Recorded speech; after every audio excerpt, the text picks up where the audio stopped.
We go live. Well, we live right now, so they see you with the coals in your eyes, man. Y'all, welcome back, y'all, to another episode of Three the Hard Way. We gonna get it together, but when we get together, we got the good sparks, man. That's Torrin Walker. That's Citizen Stewart. Well, Chris Stewart. He has a lot of AKAs, but you should check him out. And I'm Charles Cole, and we Three the Hard Way, man. So let's just hop into it. It's been a minute. But let's get the people what they came to see. Brother Torrin, you are heading us off today, man. What are you thinking about, man? What's on your mind? Right. Well, thanks, man. So today marks the 60th anniversary of the passing of the Voting Rights Act.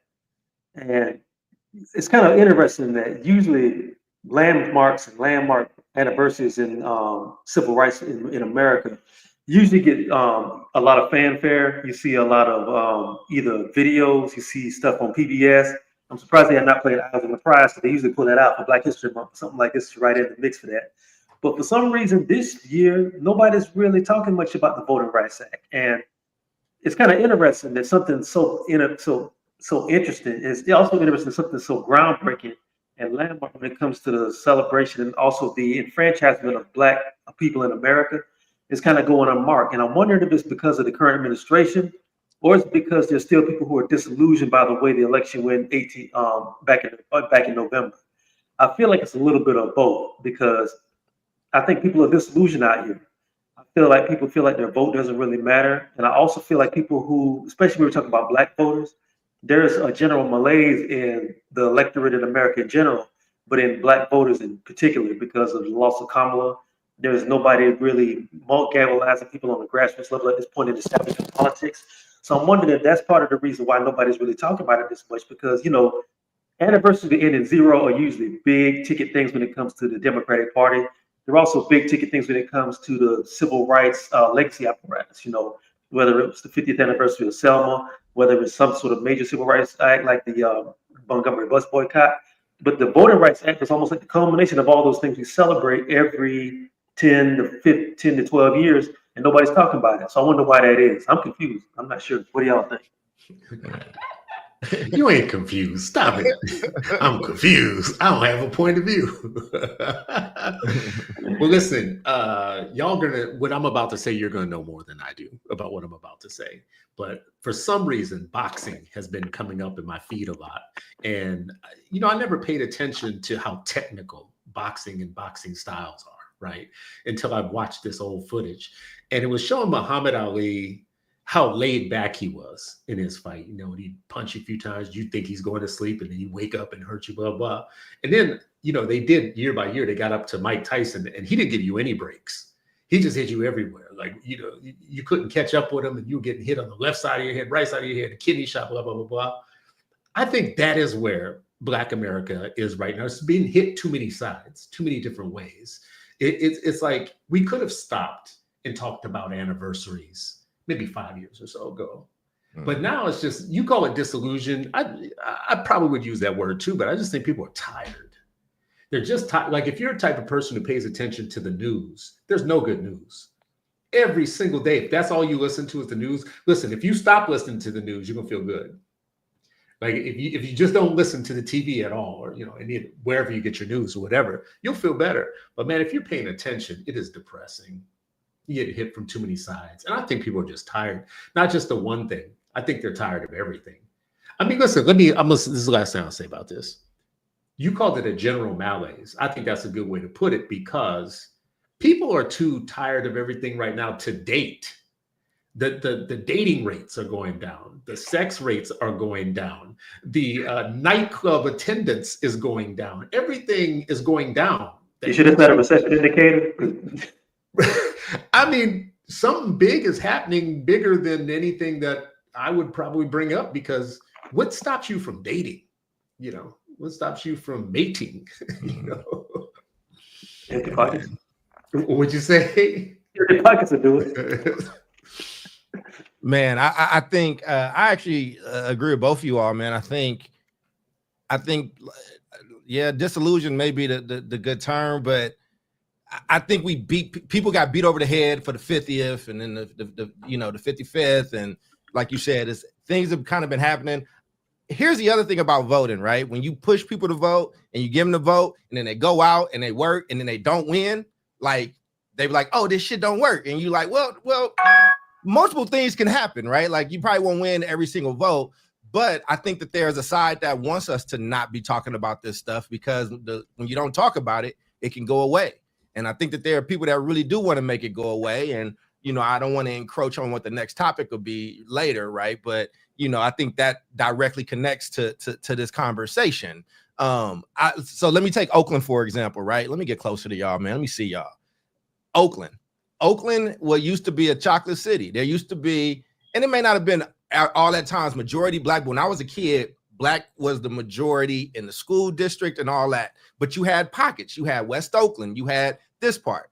Now, there isn't a district, a voting district inside of Oakland that's majority black. Well, what does that mean? That means that a lot of your needs get voted out. A lot of the concerns that you got, a lot of worries that you got, right? And so, you know, it's starting to happen. We're starting to peel back a lot of this stuff. If you look at the country, all those black pockets that used to have, like you have Detroit, you had DC, you had, you know, parts of Chicago and things like that. You know, it's starting to get to a point where the only black, like political holds of voters is in the South. And you know, Charles Blow just wrote that book with his thesis was black people should do a reverse migration and come back to the South just so they can strategically have, right. I see you. I know, I feel y'all. But the theory, right, the thesis of it is that you need some kind of political power. Now, I don't know if voting by itself gives you that political power, but we damn sure are better with it and with protections than we are without it. Because if those protections go away, you're going to see even more funny stuff happening than what you see right now. I feel like something's really definitely happening in Black America when it comes to that. And you're right. I actually read Charles Blow's book, and he's been talking about that in the New York Times for a while too. I don't necessarily agree with that because the Black Belt in the South has already got a population there, and I don't want to offend my people from up north and everything, but honestly, I need y'all to stay where y'all at. We don't need no Timberland boots down here in the South. I just want you to know we need the same thing from y'all. So we got an agreement. We agree. We need the same thing from y'all. I'm from up north, but we don't need to hear all that down here. We don't need to hear, you know, we don't need to increase our welfare rolls. So like, you know, so let's y'all are both wilding. Y'all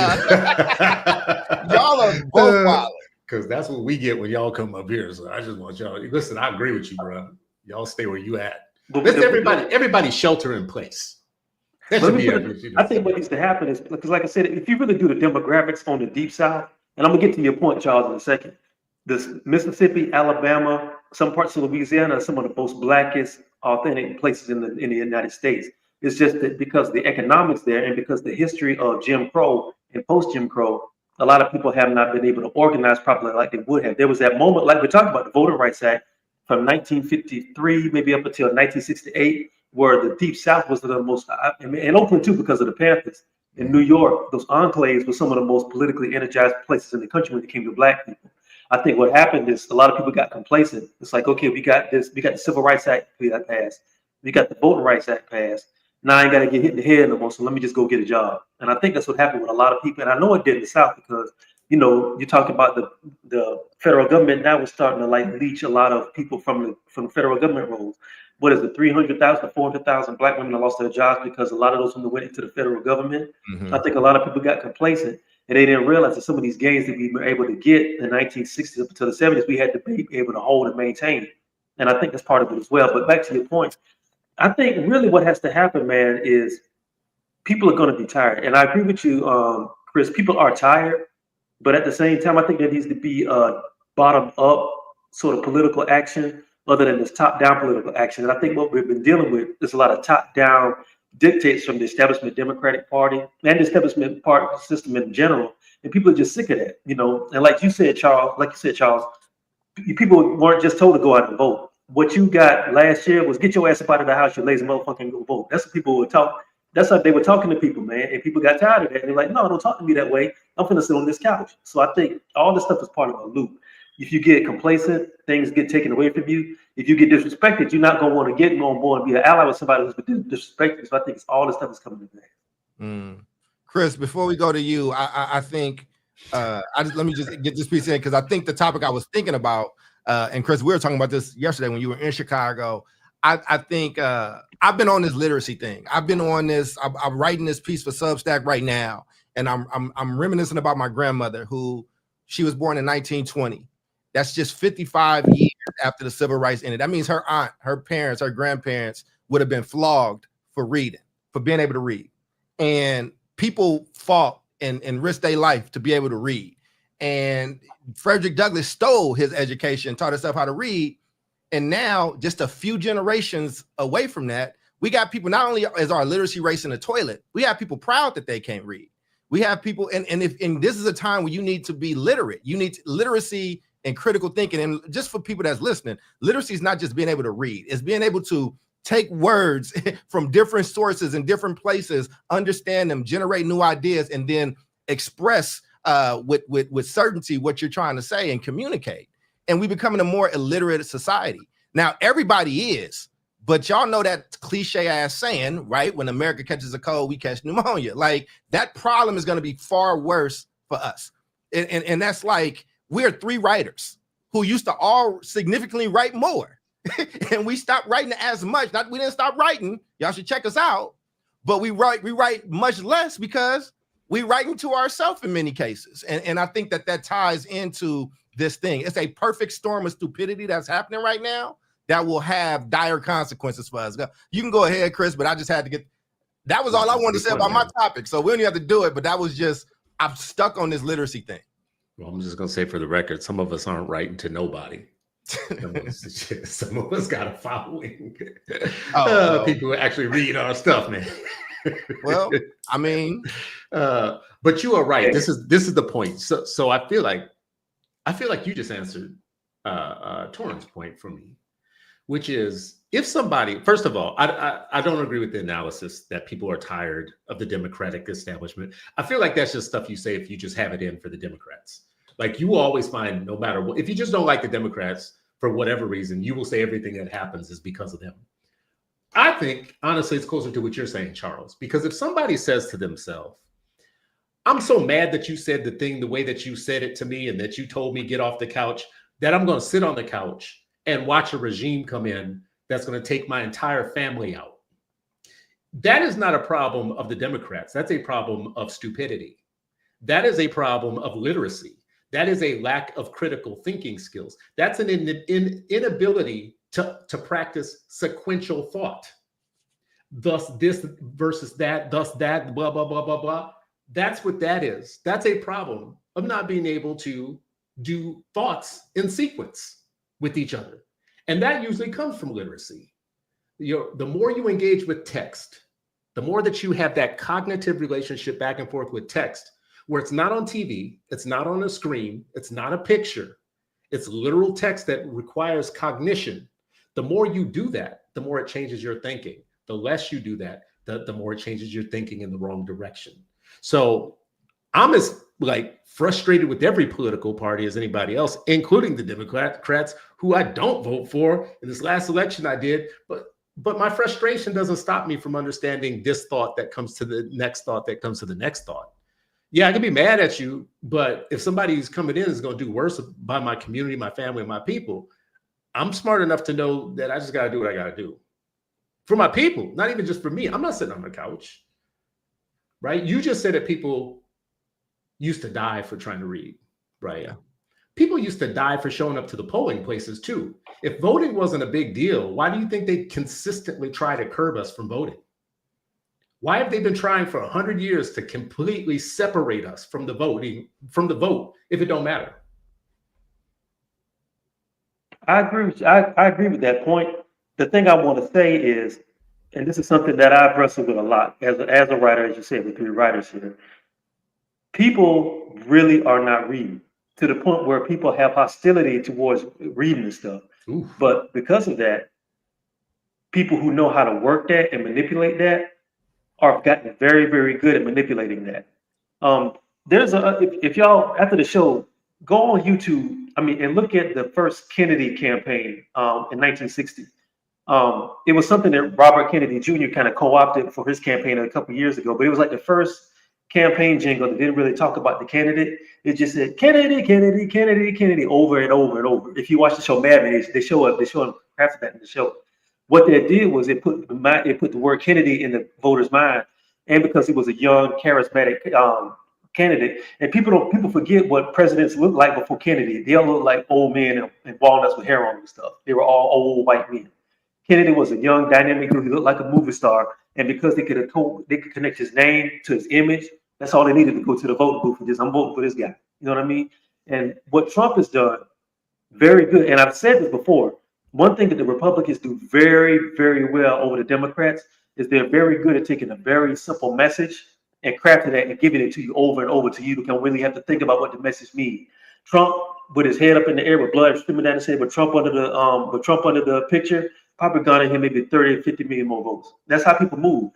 I think the trick is trying to figure out how to give people valuable information and steer them over to maybe reading some more without making it feel like a chore. Because I think most people feel like reading is a chore. You see people who got 4 or 5 degrees who, once they got their degree, quit reading altogether, unless they're reading like goon books and looking like they're watching a reality show. So I think that's the thing. Try to market that to make it appealing again. I think people not make it feel like going to work. I hate to take everything back to the 1970s, but in the 1970s, there was reading is fundamental. They would show up in your neighborhood with vans full of books. They were free, and they were just passing them out like ice cream, right? And then there were commercials on TV that supported the riff, the reading is fundamental. So then you would go to school, and there would be reading is fundamental stuff on the walls. So everywhere you went, there was some form of reading is fundamental and somebody giving you free books. It just felt like a cultural thing. It just felt like it was just normal, right? Like it was like, but that wasn't just normal. That was a campaign. Somebody put that together. Somebody thought of that. Somebody put money behind it. Dolly Parton is the only person right now who gives away books to every American child for free. I don't know if y'all know this, but you will one day just get something in the mail. You'll open it, and it'll be from Dolly Parton, and it'll be books because she knows you got kids. All 3 of my kids that are coming up right now, all 3 of them got the Dolly Parton books. Just, we didn't sign up for nothing anywhere. And she's only doing it because her dad was illiterate.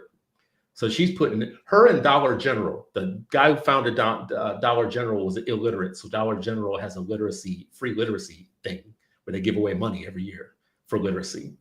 Yeah, I mean, I was an 80s kid. So like ours was the Pizza Hut Book It program. Like, and you had to knock out those books, and that's when Pizza Hut was good. That's when Pizza Hut was still a restaurant. For y'all that's younger, Pizza Hut used to be really good. Like you would go there with your family, and that's right. It was a sit-down restaurant, wasn't it?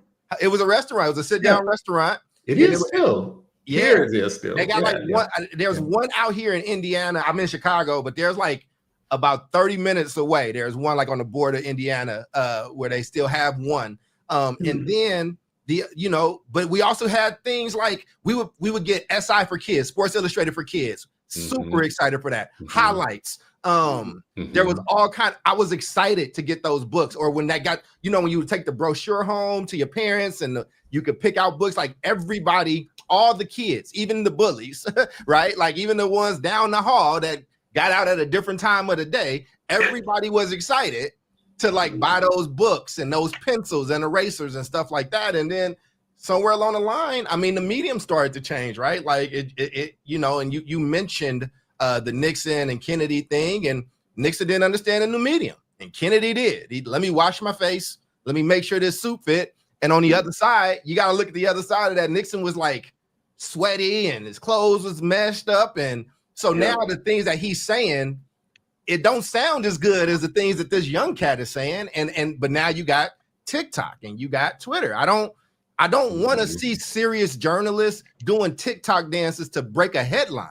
It's too late. Well, I wish I had that meme. I could put my hand on your shoulder. Because look here, bro. I just don't want to see it. Because everything becomes absurd, or everything becomes inconsequential. And everything is not inconsequential. Like there's like different levels to things. The thing that's the trending line on Twitter or X is not properly aligning things. Sports breaking news should not be up here with nuclear talks or nuclear talks breakdown. There's no discernment amongst us as a community because we're becoming less literate, and the world is. But we have to understand that there are more dire consequences for us when we do it. No, I agree with that, but I hate to say it, man. Like I think the decline in literacy ties into just the decline in media literacy in general, because you're right, the days look, when I grew up with my grandparents and my dad and everything, and I remember them this from 6 o'clock to 6:30 to maybe 7 was a sacred time, because that's when you had the 3 or 4 channels and stuff if you didn't have cable. And when it was time to eat, then when everybody was finished eating dinner, then you go to the den and you watch the news. It was Walter Cronkite, Ed Bradley, and I can't think of the other one and everything. And those were the people who were giving you the news around the world, not just in your neighborhood and everything. And unfortunately, the breakdown of media, I think, ties into the breakdown of literacy, because unfortunately people now don't have enough they just don't have enough patience to really sit down and either consume media and actual news. So they definitely don't have time to consume newspaper. There's a reason why newspapers went into decline and they started pivoting to digital. And even they're still not doing well, because they got to compete, like you said, with TikTok and Twitter and everything else. You know what I mean? There's so much attention for everybody's eyeballs now that it's really difficult to try to get something that's really wholesome. But I don't want to say wholesome, something that's going to be nutritious for your mind. It's going to give you real information, and separate that from the girl that's twerking online or the dude that's fighting on the street and everything, because all that stuff has got everybody's eyeballs. I think you hit on something though there, because that time period where you just had 3 channels, everybody had the same algorithm pretty much. You had a very limited algorithm. So like you said, you would eat dinner damn near the same time as everybody else. Dinner, the TV would go on at the same time as everybody else. The only time you would start diverging is after the news, when Good Times would come on and Happy Days would come on, and the families would split up then. But when it was news time, everybody got from 1 to 3 people. I don't know if Dan Rather was the third person. It was. I think it was Walter Cronkite, Ed Bradley, and then I get Tom Brokaw. I think, yeah. Brokaw. Okay. So once Ed Bradley was the one my grandmama had a crush on. She really liked him. Yeah. I wondered. Yeah. So when they got rid of the fairness doctrine and Fox News took off, it started creating a new designer algorithm. It didn't have to be news anymore. News was entertainment now. And it told you exactly what you wanted it to tell you. And then all of a sudden there were competitors that sprung up. Now we live in a situation where millions of people all have their own designer algorithm. They're all walking different directions. They have dinner at all different times. There's no one source that they trust anymore. If there's something they don't like, it's biased. It can't be that I need to think scientifically. It's just biased. If it disagrees with me, whatever. We have a pandemic of stupid. And I'm going to say this because this is the piece that I wrote last week or week before last. I wrote a piece. If you guys want to see it, go to citizen.substack.com. There's a piece there called Pandemic of Stupid. And Carl Sagan warned us about where we are right now. He wrote a book years ago and warned us that this is what happens in a post-truth society. And he called a lot of it out. And when the dumbest people start leading a society is when you're toast. That's when it's over. But here's what I wrote. Learning must be everywhere, open, a collective project of resistant, informed, and activist adults. We need to train young minds in the habits of evidence, empathy, curiosity, and dissent. We need to teach them not what to think, but how to think. We need to put science back up on a pedestal. We need to stop pretending that neutrality is wisdom in a time of epistemic collapse. Now, Charles, this is the part that gets into what you just said. You want to know if you're serious at this moment? Aunties, buy your nieces and nephews books. Uncles, get them into museums. Grandparents, read to them. Guardians, teach them the practical lessons about how our systems of government work. Community members, form spaces for communal learning for adults and kids. Mm-hmm. That sounds like that's too many school words. You remember, like on remember that Fresh Prince episode when he just did to me. See what he just did. Remember when Fresh Prince went to Compton and stuff, and Debo was like, "That's a school word." Yeah, man. I agree, man. And I can see people watching this and being like, El Michelle just said, reading had nothing to do with why the folks are leaving the Democrats. It's a microcosm. I will say that. I think that, and again, I'm not even breaking this down into Democrat and Republic like that. I'm just talking about us as a society, because Republicans too. Like, if you in Appalachia too, like we can pull the wool over your eyes, man. If you don't know facts, you know what I'm saying? We are doing, what's funny? You ever seen like one of those old documentaries and they talk about the old traditions and superstitions and we laugh at those people and like, damn, they really thought that this is happening because of that, or it's storming because the devil's beating his wife, or whatever stupid stuff, right? Because that's what you do in the absence of information. Wait a second. You never heard these old Southern sayings, brother? I grew up in New Orleans. Of course, I heard this. Oh, okay. And what I need you to stop being is a Chicago dude. That shit is true. It literally does mean that, and I still think it every time I see it. I still think it. All I'm gonna say, Charles, is don't laugh at it because this is how every horror movie starts. The dude be like, "That ain't happening." Get sucked down the hell by the devil. You know, hey man, I'm what? This is what I need you to do, Charles, because you in Chicago. I need you to go into the mirror and say Candyman 3 times. No, I would not do that. There's no reason to do that. That's just dumb. But what I'm saying, but we used to laugh at those people, but there will be people in 200 years laughing at us, and they'll be laughing at these things like y'all had all this information about science, and y'all just did that. That's what you wanted to do. And I think, and I could see somebody watching saying, "Well, that y'all are talking about stuff that don't affect my pockets." Well, listen, man. We've run campaigns. The Green Campaign. I remember when Van Jones was doing that, and then it was to teach people how to code, and that was good, and it was beautiful. And then AI came out, and that shit went away instantly. Like it's gone. If you work in the nonprofit sector, all your money is funny. All of it's funny right now because a lot of our livelihoods, like these good government jobs that a lot of these Black people just lost, it's gonna be a lot of these good nonprofit jobs that's eventually gonna get lost because these billionaires, their interests are changing. We're post George Floyd now. They don't have to act like they care about that no more. There are other things happening, and there are some hard truths that are gonna come. And so again, but our ability to be able to take information, break it down, not be emotional, but be strategic and actually have action behind that is lacking. I told this, me and Chris was talking about this, but I told this to a bunch of young people because we was talking about literacy to agency to power, that pipeline of connection. And I was talking about the Black Panthers. And I said, you know how the Black Panthers came? I said, Huey P. Newton and the homie, they were at the library at a community college. And they were reading, and they read the law. And the law said, we can open carry rifles and we can have those out. So we're going to go to Sacramento with these rifles. And that's how the Black Panthers started. Like they found, nobody gave them power. Nobody told them what they could do. They took information from different places, they matched it up with a problem they were seeing, and then they executed and they had action. And so we're not doing that in the same way now. It's, I like this person. I follow Rogan, or I follow Andrew Tate, or I follow Joy Reid, or I follow this person. Everybody following. Everybody's following. Who's reading? Who's thinking for themselves? Either way. So it's a problem, man. It's a bunch of lemmings.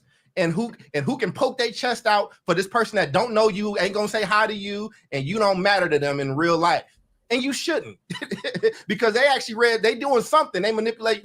They're doing something, right? And it's, we just have such low IQs. We have such low attention spans right now that they talk about nuclear wars and nuclear things happening that used to shut shit down for a week. You know what I'm saying? Now it's just like, I don't like this thread. Like Chris said, I'm gonna go over to TikTok because as Torrin would say very happily, because they don't play important stuff on TikTok, but they'll shake ass all day. So somebody going to TikTok to watch ass shake.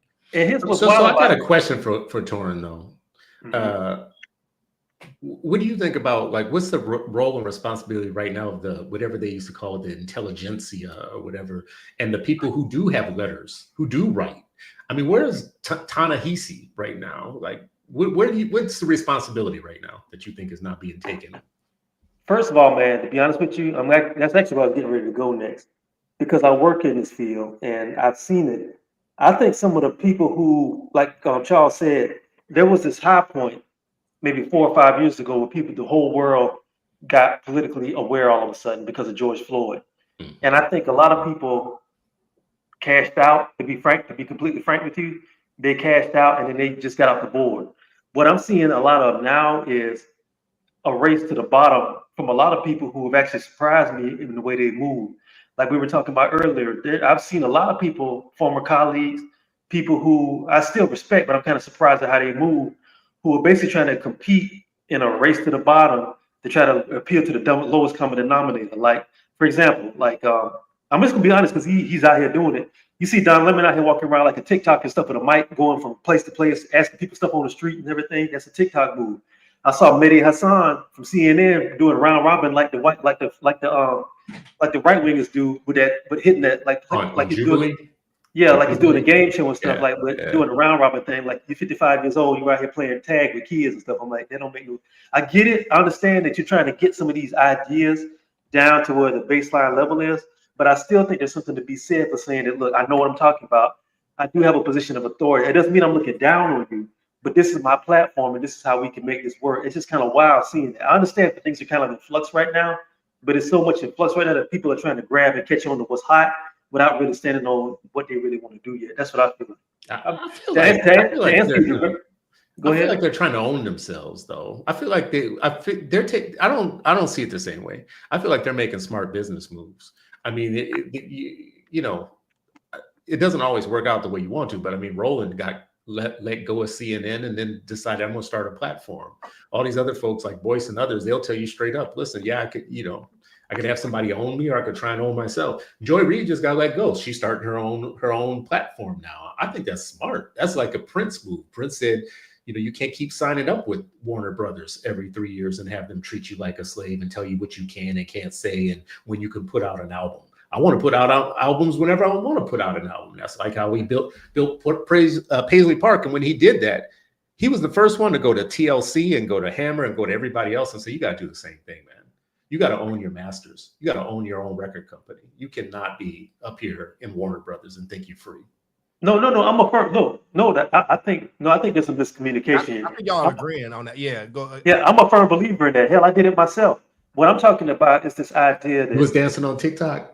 Yeah, that's what I'm saying. I've seen down there. I see people down. I've seen a few people going down that road. They're not there yet, but I can see it happening and stuff. And like I said, I'm all for somebody owning their own masters. Like you said, and being able to create their own platform. I mean, that's the beauty of social media. We're doing it here. I'm just saying that I see people who I know, to my point of view, I can tell they're doing this because they're trying to throw anything at the wall to see what sticks because they think that's what's hot. But I don't know if that's going to really benefit them in the long run. I may be wrong. I'm just saying I'm seeing a lot of that now. And I'm also seeing people who I think should be doing that, who are not doing that. Like I think Melissa Harris Perry should have had a podcast 4 or 5 years ago. I know she teaches at Wake Forest, but I don't know if she's teaching there again. But she was one of the people who kind of came in on that wave of like, when Obama came in, there was sort of like this push to find everybody black with a journalism degree they could have thrown on TV. And now that medium's kind of drying up, I'm seeing people trying to grasp the straws of whatever's happening. And I'm saying all that to say this, to answer your question directly, I feel like the literacy rates are what they are. They absolutely need to be brought up, but I don't know if it's a good idea to go down to the point where you have to dumb down what you're doing to try to lift everybody else up. And that's what my concern is.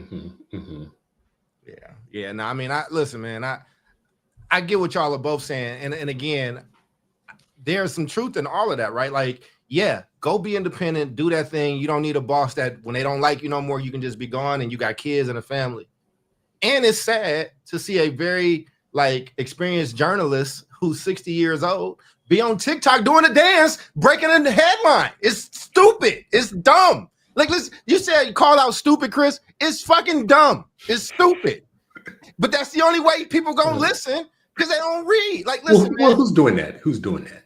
What? Who's doing the dancing? I think what I'm saying is I think that TikTok influencers now have more cachet than a classically trained journalist of 30 years who can go out and write a tight 900-word column in 2 hours, right? Like who's the blonde girl who got White House clearance? She's never done anything, but she just and you know the way they didn't do a press release for her. They did like a thing like she's an athlete, and they showed her stats, her Instagram stats and YouTube stats, and not that she's from Harvard or she's from Howard and she did this and her fellowship was here, and that's what you get what you get when you do that stuff.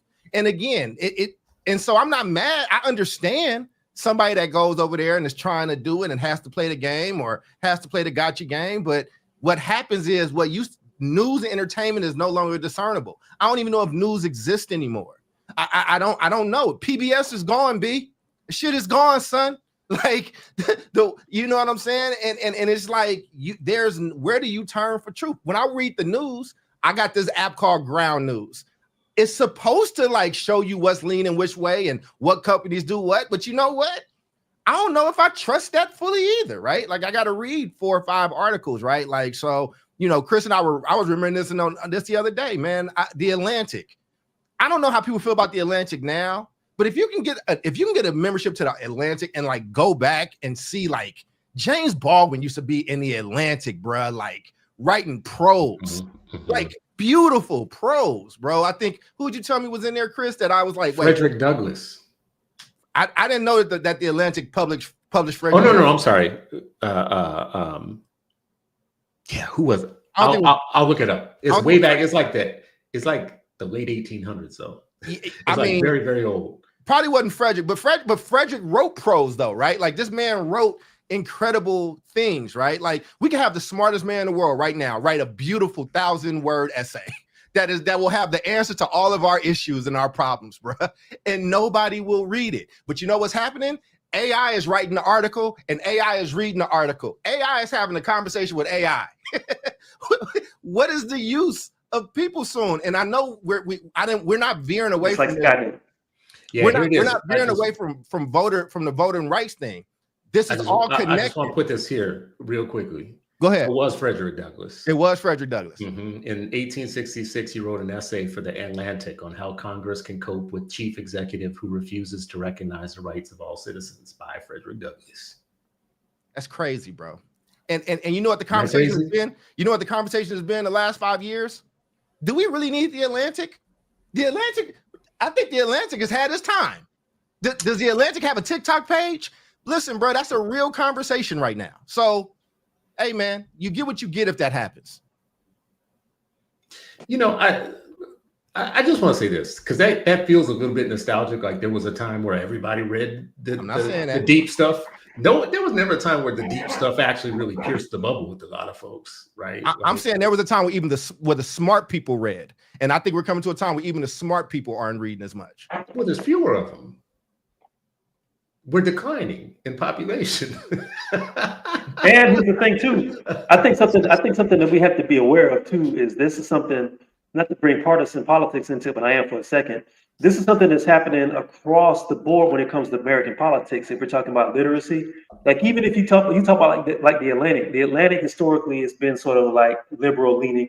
Mm-hmm. There was if you go back and look at old copies of the National Review where William F. Buckley published it, if you look at the level of discourse from the conservative side, it was a whole lot more erudite and it was a lot more literate than what you get right now. People, not Edward Abraham. I just blanked on the guy's name. William F. Buckley was sort of like I think he was a Boston patrician, blue blood and stuff. If you listen to him talk, he sounds like Charles Winchester from MASH and stuff like that. And the Buckley Baldwin debates were excellent examples of like how you get the most erudite, intelligent people who could argue a point with each other and everything because, Buckley was a hard conservative, James Baldwin was James Baldwin, so we know what that is. But like I said, on the Republican side, that discourse is completely gone away, and all you get is idiocracy. It's basically like wrestling and everything, where they're giving you verbal versions of the bird and everything like that, and that's what you get. But you can get everybody to clap like seals for that. Yeah, I think that point that you just made doesn't get made enough because Buckley would be ashamed of the Republicans today. He wouldn't even let them cut his grass, right? Like they wouldn't, because back then, well, I was a Democrat. It was like, well, it was a party shift. You know what we mean, Buckley. So he would. Well, no, back in Buckley's day, what Torrin just said is true. They used to smoke cigars and drink whiskey in rooms that nobody else could get in. You had to be Ivy League Republican. You had to be like, to get into American Enterprise Institute. They're letting dudes in the American Enterprise Institute today with no degrees who only write blogs that nobody reads that are dumb. And they're sitting at the same tables where Buckley would have sat with smart people, with educated, really, really smart people. If I was Republican and I was older, I'd be ashamed of myself right now. I'd be ashamed of my people because they used to have some standards. Now they're putting people in charge of the FBI and the CIA and the military who come straight off of Fox News. It's stupid. Anyways, I just want to say this one point here because I went to Perplexity just now with it. There are established scientific frameworks categorizing types of stupidity. These are research studied. These are research-based studies. There are 3 types of stupidity that they have categorized that they study the most. Confident ignorance, which is taking risky actions without the necessary skills or knowledge, often combined with overconfidence. That's one kind. That's your administration right now. The second one is absent-mindedness, a lack of practicality, failures to be attentive, and they're forgetful, neglectful, whatever. The third kind is lack of self-control, lack of control, behaviors resulting from compulsiveness, impulsivity, and inability to restrain detrimental habits. These are 3 forms of stupidity, but there are more. There are entire systems of stupidity. There's ego-driven, identity-based stupidity. Go on and on and on. So when I call people stupid, I only brought this up because when I wrote that piece, the last 2 pieces that I wrote said that stupidity is a public health crisis right now, and we need to treat it like one. When you are stupid, we should treat you like you have diabetes, not like you're bad. It's not bad that you're stupid. You're just stupid, and you just need a cure. We have a cure for stupid. It's called Charles Cole books. Go read books. Like, you're stupid, and we should give you a test for stupidity. We should be like, okay, am I stupid? Type it into chat GPT and put all your thoughts and your theories in there. It should tell you, yeah, you kind of stupid. You stupid. You mean the aliens didn't take Tupac back up to heaven and stuff? He didn't really die. He's not living in Cuba. Okay, see, that one's true though. See, y'all keep messing with the true stuff. Devil beating his wife, and Tupac is in Cuba. Everything else is ridiculous. But with that, let's transition because I think it does transition directly into this. The floor is yours, Mr. Stewart.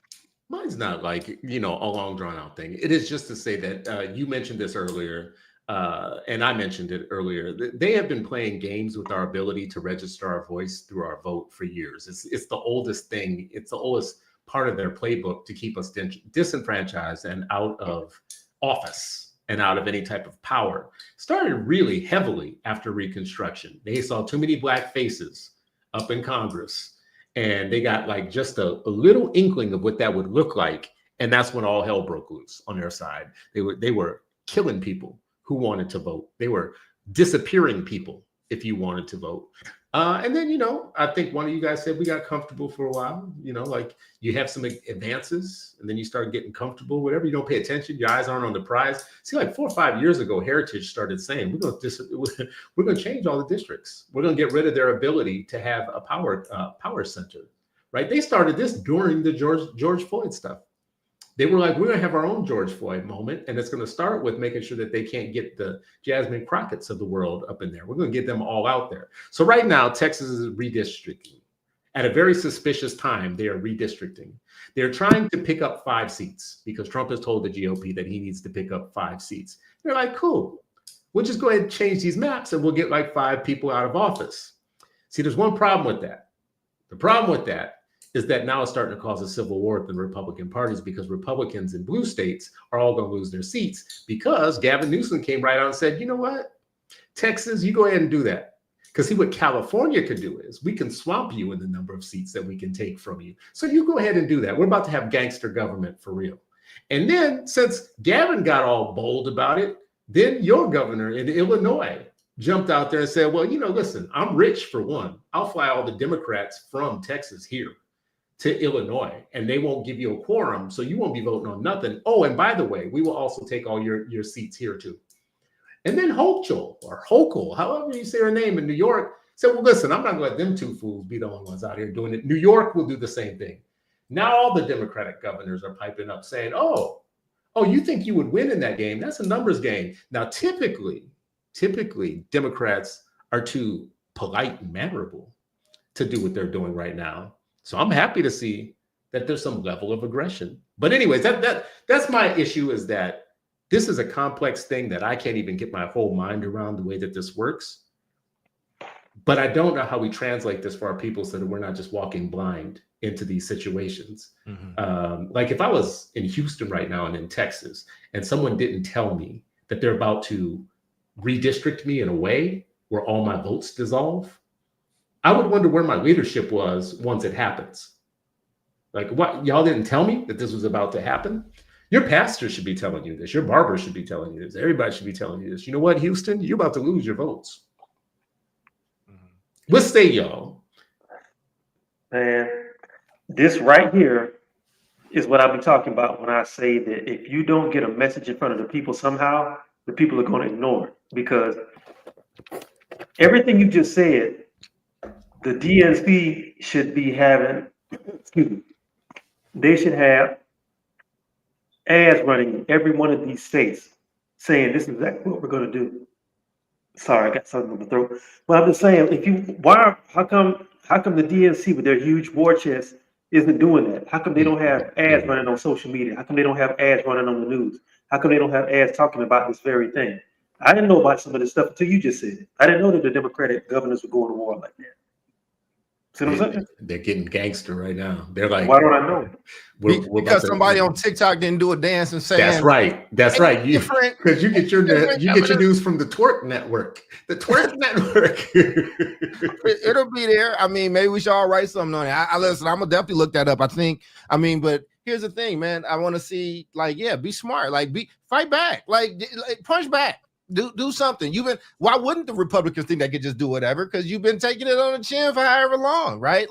I think you listen, man, if you believe in your values, this is the time to actually fight for them.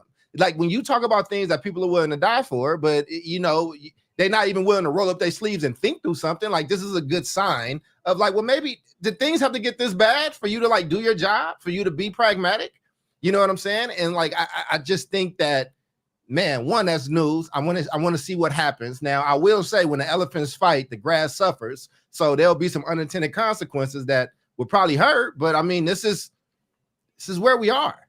This is where we are. And I mean, go ahead, Chris. Go ahead. Well, I was just going to say, this is the type of aggression that you need. The reason that this wouldn't have happened before is because it's wrong to do it. It's wrong to do it. So what's the real news here is, now you have Democrats saying, I don't care if it's wrong. If you're going to go this level, it's the opposite of the Michelle Obama thing, when they go high or when they go low, we go high or whatnot. No. This new tactic is no, when they go low, we go lower. Right. And that's what's different. That's what's news right now is they're openly saying, no, we'll play your game. It's wrong to do it, but we're about to do it to you. We're about to take all your seats from you. And now they're so effective at it because that is a real threat, that the GOP now is going to war with each other, because he wants this to happen right now. He wants to give them 5 seats in Texas, but the other Republicans who know they'll lose their seats are saying this is nonsense. So they're trying to pass legislation. Handful of Republicans trying to pass legislation that stops any state from redistricting right now. Wait, redistricting. Did you say that Congress is actually trying to do their job and what they are there to do and pass law? A couple of dudes who might lose their seats in the GOP are like, imagine that. I don't want to go home. I love this free health care and there's $200,000 a year to do nothing. For those that don't know, that didn't go to civics class or didn't watch Schoolhouse Rock, there's 3 houses. There's 3 different branches of government that's supposed to watch over each other. Congress is the one that makes laws. It's the legislature, just for people. The president doesn't make laws. The Supreme Court and the judicial system is not supposed to make laws. It's supposed to be the legislation. Just, because people don't be reading. So I just wanted to give that tidbit. Because somebody going to say, well, Trump is making the law. It's going to be he might do an executive order, but laws to be codified have to go through a legislation. Anyway, but again, this is basic stuff that you learn in 7th and 8th grade. This is Charles, I want you to talk about something because you made me go watch this nonsense. Okay. First off, whatever, I don't even know what you're talking about, but whatever I get you to watch is never nonsense. But continue. So talk a little bit. Tell the people what was on South Park. Because I went and watched this nonsense. This is the craziest thing I have seen in media in a long time. I love it, yo. I love it. So let me explain it. Are you familiar with this, Torrin? Yeah, I know South Park. I haven't seen the one about Trump, but I've heard about it. So let me set it up in 2 minutes and then I'll go in there. Is that cool? So full screen. Give yourself full screen. Yes. I want the people to hear this. I need to see y'all, but I'll do it this way. All right. So check it out. Right. There's a lot that's happening right now. So it starts with all these streaming things that's happening. The rules are getting rewritten. Okay. Let me take this down so they can see your face, Torrin. All the rules are being rewritten right now. So what's happening is that Paramount is trying to they're trying to merge or get sold to Skydance. It's an $8 billion deal. Okay, this is big money, and they need the FCC to not get in the way of that. So Trump has very openly but underhandedly threatened. He actually basically asked him for a bribe, right? He's like, look, y'all keep talking about me. I don't like y'all, and y'all gonna have some issues with the FCC. And all by the way, when we was running in this election, y'all let Kamala Harris say all this stuff about me, and you edited my stuff and not hers. I mean, you edited her stuff to make her sound smarter. So Trump sues. Now, Trump, every legal experts across the country are saying Trump more than likely would not have won this lawsuit. All right, we still following? They're saying he would have never won. So CBS is a part of this group, is a part of Paramount. So it's CBS, it is Comedy Central. There's a few other things that they got. So they took the bait, right? They said, okay, whatever, we'll settle. You don't have to finish suing us. They paid Trump out $26 million. All right. Just we can have it's a whole different conversation that a sitting president just got 26 million, but whatever. Stephen Colbert, who is on CBS and is the leading late night host, which is a dying medium, but he's the leader of that dying medium. He came out and said that this was bribery money, and he talked bad about his bosses. So then a few weeks after that, CBS comes out and says, we will be canceling Stephen Colbert because of a financial issue. And everybody is saying, but what do you mean? He is the top show in his time slot. He is the biggest. He took over for Letterman. he is the big guy. So after that happened, Jon Stewart, his homie, his former partner at the Daily Show and all that good stuff, who's on Comedy Central, also under them, he comes out and he said, hey, man, check this out. He basically called out everybody else for being punks, for succumbing to this, and talked about this is the beginning of tyranny, and you cannot succumb to this stuff. So Jon Stewart did one of the best shows that he's probably ever did, but he basically ended it by telling them to eat a bag of penises, because this is journalism today. Then the show that follows him, right? South Park, South Park has talked about everybody. They are not strangers to going at people. They went hard at Saddam Hussein. Well, they used to do cute stuff about Trump. This really pissed them off. Oh, and Torin, you might not have known this. South Park is very smart. South Park waited. Their show got pushed back because they thought that they might get canceled as well if Trump made that part of the thing. So they finished and signed their $1.5 billion deal. The deal goes through, the larger merger goes through, and the day after they release their season premiere. And there's no more soft gloves with Trump. They go hard on this dude. They basically took the Saddam Hussein character that they used to do in the 90s and 2000s, and they just put Trump's face on top of that. And then at the end of it, they do a deep fake of Trump. And it's just ridiculous. It is absurd, but it's a direct shot. It's stupid and it's absurd. And it's kind of getting in the mud. You talk about this go low, go lower thing, but on a higher level, what it is actually people not capitulating to this power. It's people that come on and talk to you every day about we won't be ran off by bullies or whatever the case is, and everybody else got bullied.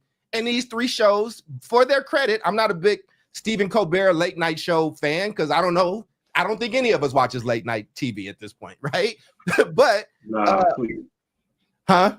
Now I'm usually asleep or watching something on YouTube. Right. Or even their clips, right? But the point is that people like Jon Stewart and people like like South Park, and they all have FU money, but they also, I feel like they would have did this even if they didn't. And I think that they set a standard that you can fight back. You need to use your right, use your freedom of speech that they talk about. Use your right to criticize power. Use your right to interrogate power. And I was just here for it. And I made Chris watch it because I felt like it was a cultural moment. So it goes harder than I thought it was going to go, though. It went very hard. Because I'm not easy to be like, damn. In this case, I was like, what? They want to die? Did you see the episode, Torin? No, I haven't seen it. I'm gonna probably watch it tonight and just so y'all can talk about it. I mean, you should watch. Like I said, it ain't like the best TV in the world, but the way that they go at a sitting president, they strip this man naked. He's super fat, and they show everything. And then they got it's just all the things that he's insecure about, they kind of like put out there, but they're basically saying game on. What we doing? How we doing? We hear every week. So they didn't come on that last week, but they I think they come on tonight. So I'm really interested to see what they do. I have to go and double check, but somebody got to stand up because everybody is kissing the ring, right? Everybody is treating this dude like he's Mao. Like everybody's treating this dude like he is a dictator, which like he's a king. And listen, I don't care if you're a Republican or Democrat. And here's the thing: we also didn't point this out. Republicans is on his ass right now. Not Republicans, the MAGA Republicans. Like the MAGAs, they are sticking to this Epstein thing. Listen. You got to give credit where it's due. I don't like MAGA. I ain't a part of MAGA. But when they said they wanted this Epstein shit, they are not letting up. So, Torin, I know you still on the beat in that way. You still kind of writing. I just want your thoughts on that. On you can comment on all that stuff, but I'm curious. Were you surprised at all by the way MAGA is kind of turning on Trump on this Epstein stuff? At least half of them are. No, I'm not, because you got to look at it. One of the cornerstones of MAGA propaganda is basically, we want to protect, we want to save America for our kids. Yeah. And if a cornerstone of your philosophy is like, I'm doing everything for the kids, wouldn't you want to expose child predators and be sure that they're put on blast no matter if they're billionaires or famous people or not? So for somebody to come out and say, okay, we've been knowing there's the Epstein files, there's probably some horrible videos and stuff floating around that the government has. When you bring that to the public, and then the government or the current administration comes out and says, "No, that didn't exist." Not say that we're not going to release it. They're telling you, "No, it didn't really exist." So now they're really gaslighting and telling you, "Are you gonna believe me or your lying eyes?" and stuff like that. You know what I mean? when one of the fundamental things you were running on was defending America and defending American children. You know what I mean? That looks real bad, and there's something you really can't defend. And like back to Chris's point, even if you're stupid, there's some point where your stupidity will tell you that if you feel something funny in your back pocket and you look behind you and it's a dude got his hand in your wallet sliding out of your pocket, even if you're stupid, so that should be able to tell you that something ain't right. And I think what's happened on this Epstein thing is the MAGA Republicans have reached the something ain't right point. And you're right, they're not going to let go of that, because that was one of the most, it's just plain dumb to go against a fundamental core of your base when they will really, they'll tolerate anything else. When you start putting children in the mix, and then you start saying that we're not going to defend children and we're going to protect these people who might be to harm children, you're going to get what you're going to get. And I hope they don't stay up. I hope they don't let up on it. I hope they keep going. I mean, why? If ain't no list, why is Ghislaine Maxwell in jail? You got to start. Why is the Justice Department? And why is the British Justice Department and the American Justice Department talking to her about cutting the deal? Cutting the deal for what if nothing happened? Cut a deal. As soon as she step out that damn place, as soon as she step out, she gonna have unfortunate. It's crazy. Listen, man, and I don't want to even make light of that stuff. I'm just surprised that they were able to hone in on that and that they are holding him to it. And he ran the play, right? It's Obama. I don't know how it's Obama, but it's Obama. Figure it out. Draw your conclusions. But that was all that was wrapped in there. So that's when I think actually they started breaking too, though. That's when you noticed their backlash starting, is when he said there's no list. Yeah, there's no list. You guys are still talking about that? There's no list anymore. Kristi Noem said it's on my desk. Right. They had already said there's a list. And all of these folks he put in his cabinet were people that, when they were on the outside, were saying, we need that list. That this is so when he gets in, he's going to release this. And Trump comes out and says, yeah, there wasn't a list, but I think we found a list. And that list was written by Obama and Hillary Clinton and passed on through Joe Biden. And his followers are like, wait a second. We don't believe a lot of shit that Obama did. To this point, we have believed everything you have said, but this is weird. This is weird. This is even too weird for our stupid asses. Our stupidity has its boundaries. Obviously you don't, but our stupidity has some boundaries. And he is sticking with it. He's sticking with it. He's like, no. And this is the last thing that came out, was that Israel is the holder of the tapes. Have you heard that one? I have not, but I'm not surprised. Israel has the entire dossier. That's what just came out. They have the entire dossier on Donald Trump. which is why they wanted him to win.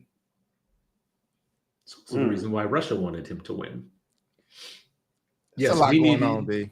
Yeah, you know. There's a lot going on, B. Well, I mean, look, the Israeli Secret Service, whether it's Shin Bet al-Mossad and the FSB, which is basically the renamed Russian KGB, if you go back to the 60s, they've been known for running honey traps and doing all kinds of things like that to get blackmail material on people.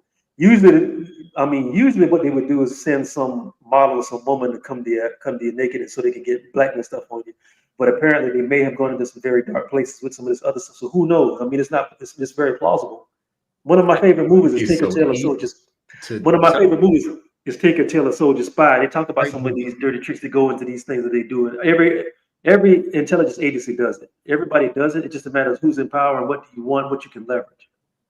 I mean, yeah, man. I mean, listen, that's the game, right? Like the game is the game, right? Like we're gonna have counterintelligence, intelligence. When it works for us, we'll work together. When it don't, they'll go at each other. But again, right? Like there's so many things happening in the world, and this, like, I mean, this is important.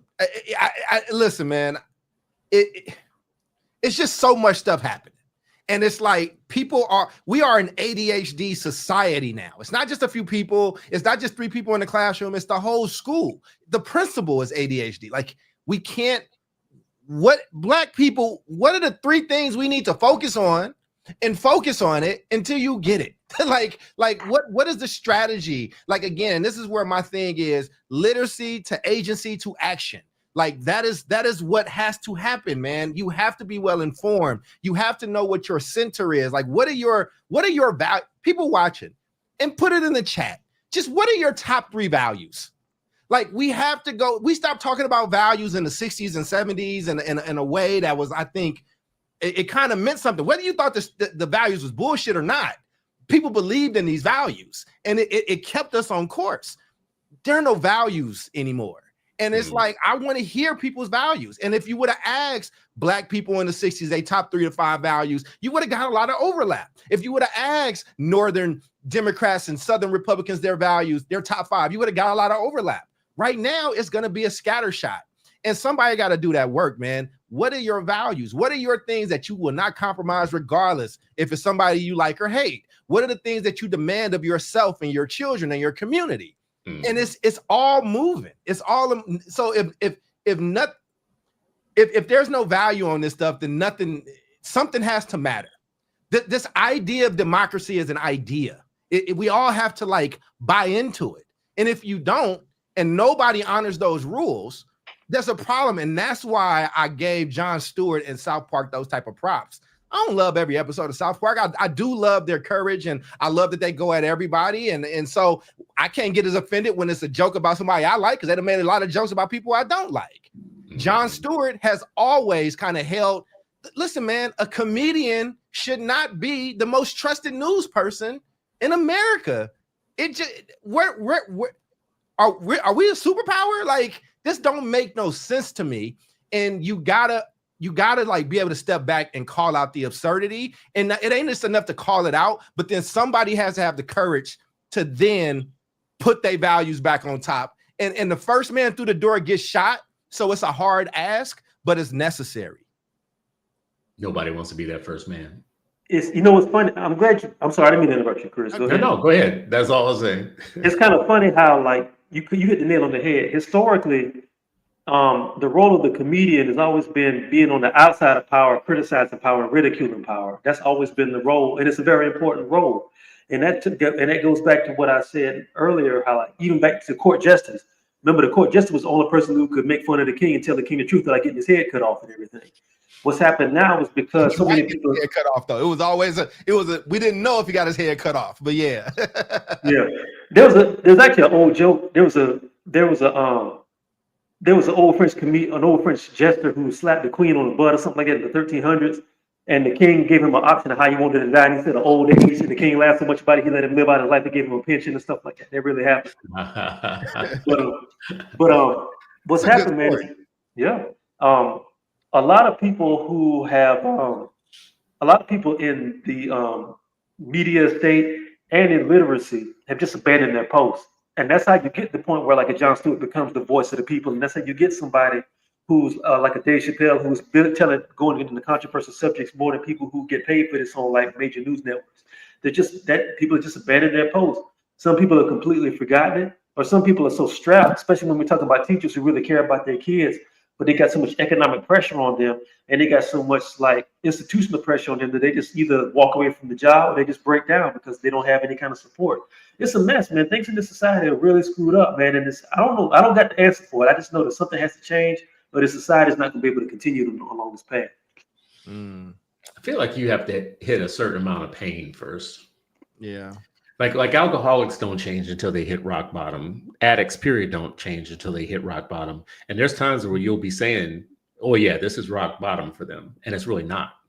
Like they got to go another couple of rungs down. You're thinking it's rock bottom, but it ain't yet. Well, that's probably us right now. Because right now we're addicted to bullshit, right? And our bullshit addiction and our entertainment addiction and what you would call the twerk contingent of our society, they're killing us. Stupid people are killing us right now, bro. They are. Y'all dummies killing us. Uneducated, ignorant stupids are killing us every single day, all the time. And we need to start calling it out because you know what? Listen, people don't like me saying what I'm saying right now because it sounds elitist, blah, blah, blah. They're calling us everything but children of God. They're having a field day with us. They took over the White House. They're probably painting on the walls in that damn White House right now. The stupids have taken over. And we are now their slaves. Like we are now in their kind of lair. So it's not bad for me to talk about them the way that they are just like having their way with us. Can I interject in that? I got a rebuttal on that, man. That's on. No, it's on your side because stupid may be the most equitable term that's around right now. Stupid don't care what color you are. It don't care how old you are. It don't care what party you in. It don't care how much money you got, even though it kind of changes things a little bit. Stupid is an equal opportunist to addiction. Absolutely. Or no, I should say condition. We should start treating it like it's a health problem. Make it okay. You can't stigmatize stupid. It's like I tell you all the time. Crack got a bad rap. We got to take it away. Hey, have we done the show since Hunter Biden did the crack pros? We have not. We have not done the show. Did you watch the crack pros, Torrin? Did you watch the crack breakdown? Yeah, I saw White Boy Rick doing his thing on him, man. Bruh. I'm sorry. Torrin, yesterday I was telling Charles that I just saw an article that said that Hunter Biden talking the way that he was talking is the way that all Democrats should talk right now. They were literally saying that if Joe Biden had talked the way that Hunter Biden is talking right now, that he would have been much more popular.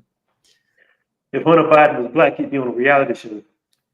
No, there is a black in jail. There is a black Hunter Biden. Remember the black professor a few years ago who advocates for heroin use. He is an active heroin user. He's at a top university.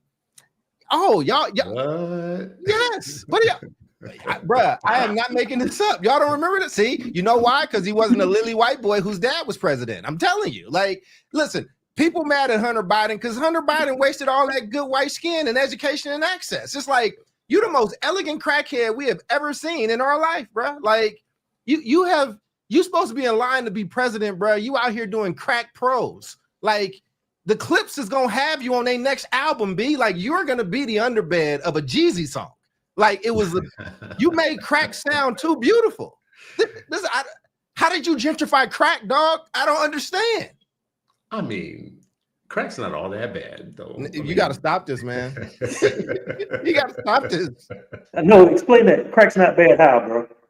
I feel like people blame stuff on crack that crack isn't responsible for. I mean, if you were a responsible crack user, right? Like, you're probably mad at the people that messed it up for you, right? Just kind of like alcohol and weed and everything else, right? You know, you got some people that do some stupid stuff on it and whatever. I think we should destigmatize all drugs, just destigmatize it. Because when we stigmatize drugs, this is where I'm really going with it, with the bad rap. The really bad rap that crack got was that somehow adding baking soda to pure cocaine made it worse than pure cocaine. So you had to punish it like 50 times more than pure cocaine. Now, help me understand how adding baking soda, a non-narcotic, to a pure narcotic makes it worse. What made it worse? What made it worse was the fact that black addicts could afford it. So Yeah. when you have more black people on crack, That's it. and when you have more, you know how it is when something gets down to the black community or something, you market something to black people, it's automatically seen as less than. When you do it with drugs, it's automatically seen as more dangerous. And then in the public mind, you start equating crack with your with your TV being on, and somebody rolling a brand new refrigerator down your street one day. I've actually seen this happen when I'm in Florida. Bro, crack I saw life, dog. Like, I saw listen, a crackhead roll a brand new refrigerator. I don't know where he got it from, on a dolly with the yellow sticker on it, walking down the street one night in the middle of the night one time.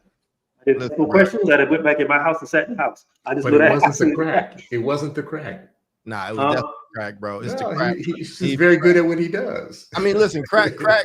I mean, for people that listen, crack is cheaper than cocaine. You can stretch out cocaine, and the high only lasts 5 to 10 minutes. It's cheap. It keeps you coming and coming and coming and going, and it turns you into zombies. And here's the thing: people in the 80s didn't know it was going to do that, right? Like, it kind of snuck up on them. But if you're doing crack in 2025, this shit is different. But just for the record, y'all not gonna have me looking crazy. I am not crazy, bro. Carl Hart is his name, dog. Y'all don't tell me y'all they never seen this. He is at Columbia University, parent Columbia professor and heroin user.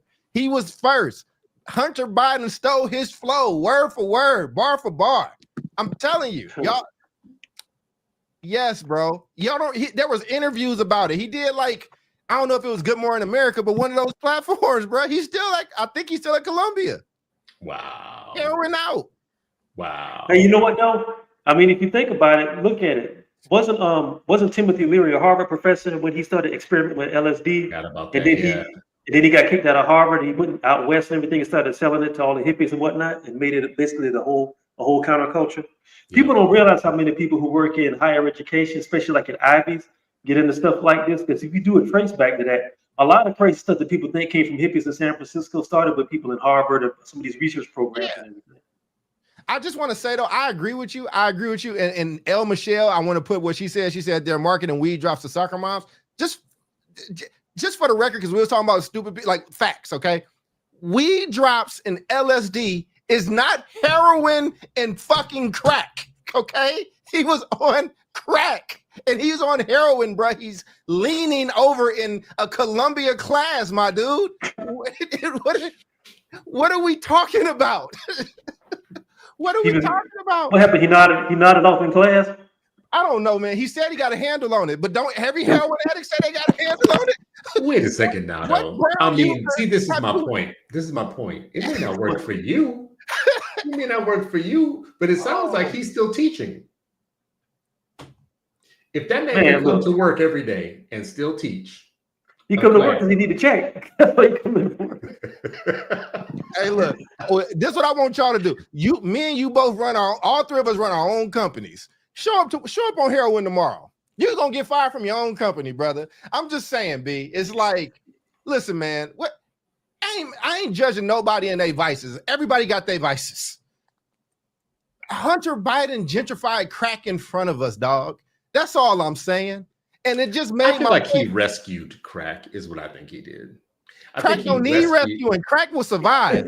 Crack has survived for a long time. He just rescued it. Because what he was basically saying was exactly what I said. He was saying, listen, I know what crack is. Let me tell you how it's made. It's cocaine in its pure form. And when I tell you how it's made, it's going to sound absurd to you, the way that y'all think about crack.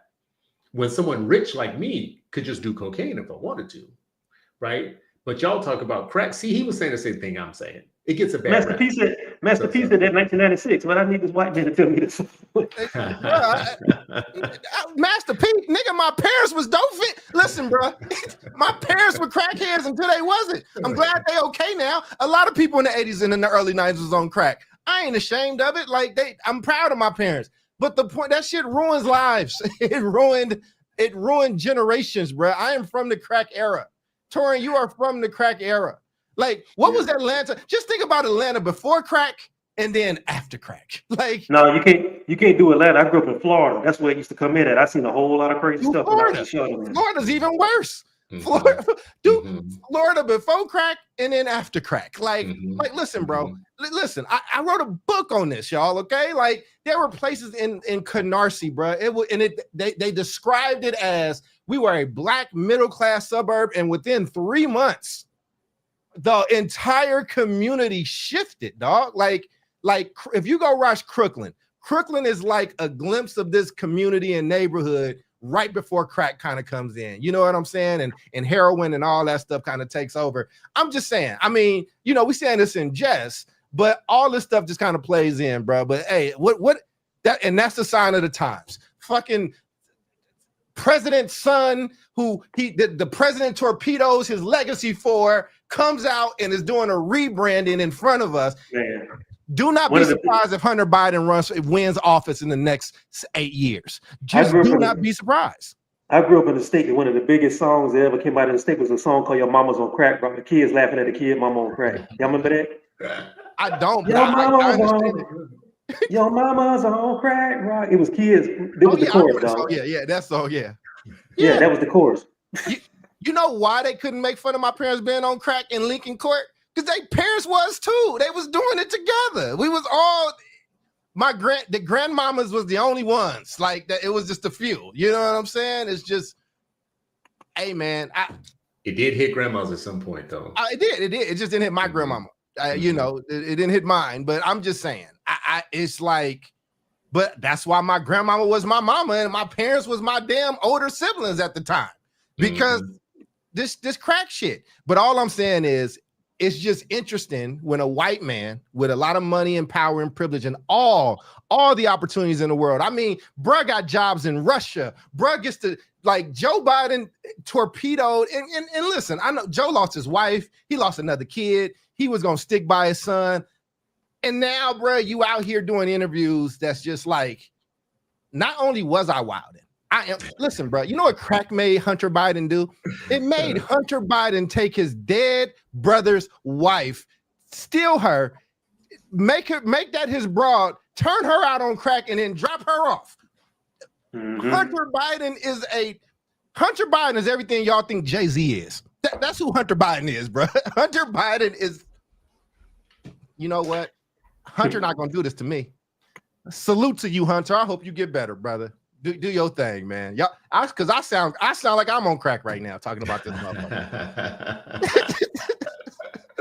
Wow, brothers, I'm out of town next week, man. But tell these people, man, are we gonna do this for these people? We always got thank you to the 500 people that are here with us live. Please feel free to leave your thoughts and comments. I will go through a lot of these comments before we get off of here. But fellas, are we gonna keep bringing this back for these people, man? People want it. I'm down, man. You know, I know we had some things with scheduling and everything like that. If we could just get everything together and commit and make it a hard thing that we do, I'm all the way down for it. Okay, yeah, me cool. Me too. Yeah. And all three of us write. All three of us write at Substack. Please go check it out. Chris is one of the most prolific writers, and he also runs Ed Post, one of the nation's largest just stories about education, and I've written in there a few different times. So please go support that. Torrin is just prolific. He just wrote a new piece. You want to name that last piece that you just wrote? I just liked it. Yeah, I wrote a piece called Renaissance Man. It's basically celebrating the life and career of the brother Malcolm J. Warner, who left us. Just talking about him being a really solid brother across the board. Like he did his work. He was able to transition out of being a child star with no craziness and no funny style stuff, and he was able to have a beautiful life. So I just wanted to celebrate that, brother. TorrinWalker.substack.com. Got you. And then I'll put the thing up so people can get it. Chris, what was the last? Either what you're working on writing or what you want them to go read, man? Because you still working that pen. So I will say this much: go to citizen.substack.com. My last piece, or I'm doing a series right now. It's a stupid series. So 2 weeks ago, it was the pandemic of stupid. That's what kicked it all off. Last week, it was Are You Stupid? That was the last one I wrote last week. Are you stupid? And in it has a way for you to be able to self-diagnose, because it is an illness. So you should self-medicate, self-diagnose, and stick with me because this is going to be a series, a stupid series. So I'm gonna stick on stupidity for a while. Again, for people listening and watching too, this is what I want you to do.